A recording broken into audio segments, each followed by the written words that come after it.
सबसे पहले तो समझेंगे कि ये बस्ता क्या चीज़ है और इसे पावर का सिंबल क्यों कहते हैं। फिर देखेंगे कि कानून यानी सेक्शन 18 इस बारे में क्या कहता है, हैंडओवर का पूरा प्रोसेस क्या है, चुनाव के टाइम क्या खास नियम होते हैं, और हाँ, अगर कोई ये करने से मना कर दे तो उसका अंजाम क्या होता है। और आखिर में सबसे ज़रूरी बात कि ये सब एक आम नागरिक के लिए इतना मैटर क्यों करता है। चलिए शुरू करते हैं। तो चलिए सबसे पहले बात करते हैं सत्ता के प्रतीक बस्ता की। एक सीन इमेजिन करते हैं। गांव में चुनाव हो गए हैं, नया सरपंच भी चुन लिया गया है, सब जगह जश्न का माहौल है। लेकिन पर्दे के पीछे ना एक बहुत बड़ी प्रॉब्लम खड़ी हो रही है।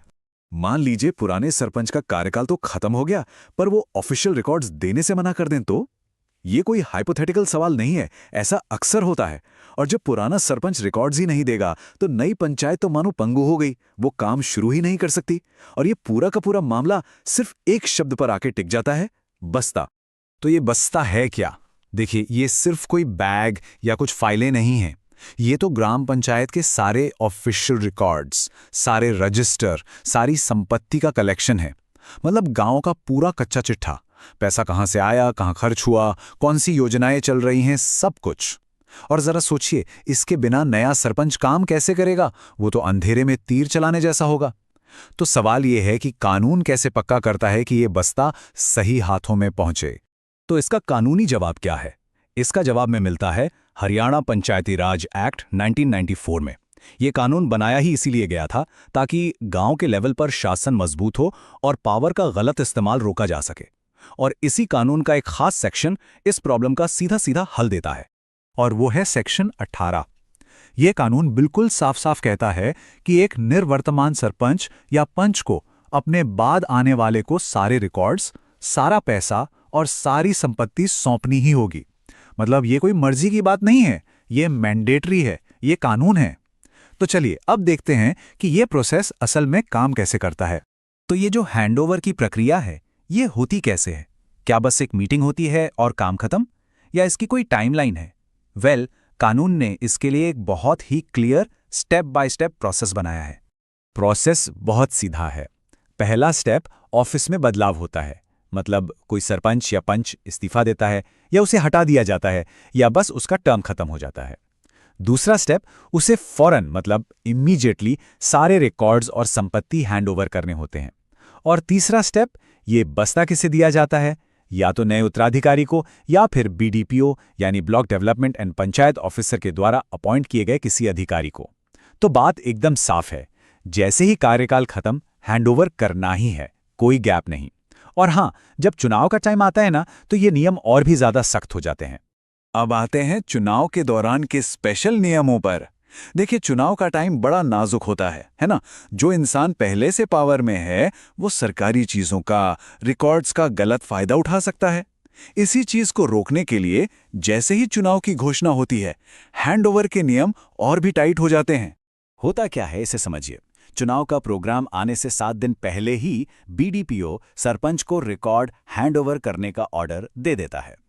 सरपंच को ये बस्ता ग्राम सचिव या एसईपीओ को देना पड़ता है, और फिर पूरे चुनाव के दौरान ये सारे रिकॉर्ड्स सरकारी अधिकारियों की कस्टडी में रहते हैं ताकि उनका कोई मिसयूज ना हो पाए। और जब नया सरपंच चुन लिया जाता है, तब उसकी पहली मीटिंग के बाद ये रिकॉर्ड्स उसे सौंपे जाते हैं। कितना बढ़िया सिस्टम है ना? इसका सीधा मतलब है कि कोई भी मौजूदा सरपंच गांव के रिकॉर्ड्स को अपने चुनाव प्रचार के लिए इस्तेमाल नहीं कर सकता। ये फेयर इलेक्शन के लिए बहुत जरूरी है। तो ठीक है, कानून बना है, प्रोसेस भी है, लेकिन अगर कोई सरपंच अड़ जाए और कहे मैं नहीं देता रिकॉर्ड्स, तब क्या? अगर वो हैंडओवर करने से साफ मना कर दे तो क्या होगा?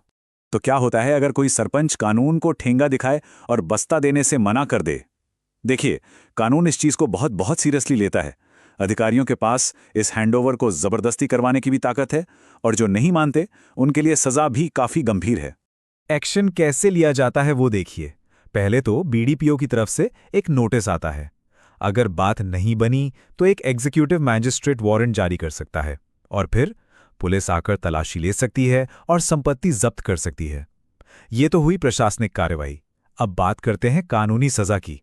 ऐसा करने पर 6 महीने तक की जेल हो सकती है, साथ में जुर्माना भी लग सकता है, या फिर जेल और जुर्माना दोनों।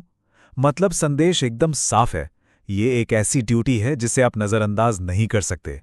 6 महीने, जरा एक पल के लिए सोचिए। गांव के कागजात हैंडओवर न करने जैसी चीज के लिए 6 महीने की जेल। इससे पता चलता है कि कानून इस ड्यूटी को कितना जरूरी मानता है। ये सिर्फ कोई छोटा मोटा एडमिनिस्ट्रेटिव रूल नहीं है, ये तो अच्छे शासन की नींव का एक बहुत जरूरी हिस्सा है।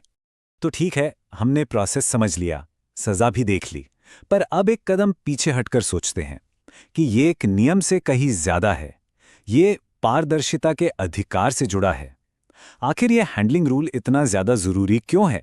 इसका जवाब छिपा है अच्छे शासन के सबसे बड़े सिद्धांत में, और वो है ट्रांसपेरेंसी, यानी पारदर्शिता। अच्छा, रिकॉर्ड्स इतने जरूरी क्यों हैं? जरा एक सरपंच की ड्यूटीज पर नजर डालिए जो सेक्शन 19 में दी गई हैं।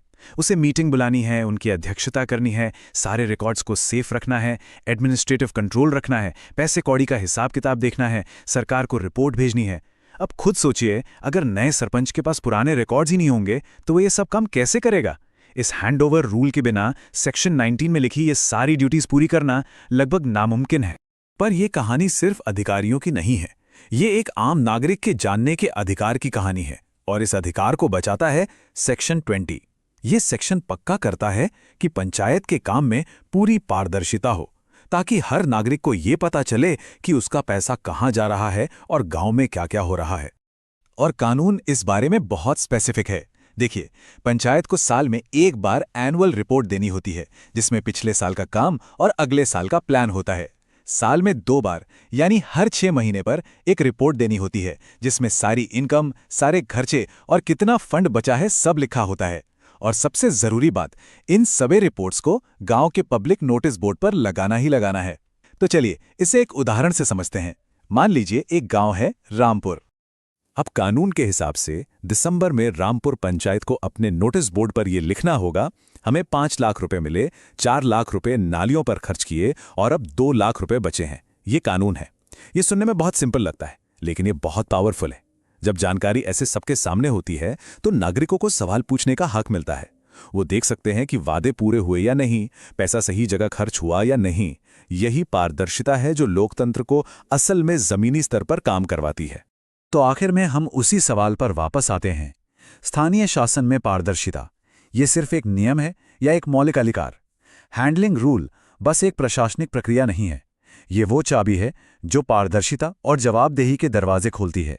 ये वो चीज़ है जो पक्का करती है कि असली पावर लोगों के हाथ में रहे। तो अगली बार जब भी अपने गांव के शासन के बारे में सोचें तो ये याद रखिएगा कि जानने का अधिकार आपका है, और इस अधिकार की शुरुआत एक बहुत ही सीधे लेकिन बेहद ताकतवर नियम से होती है।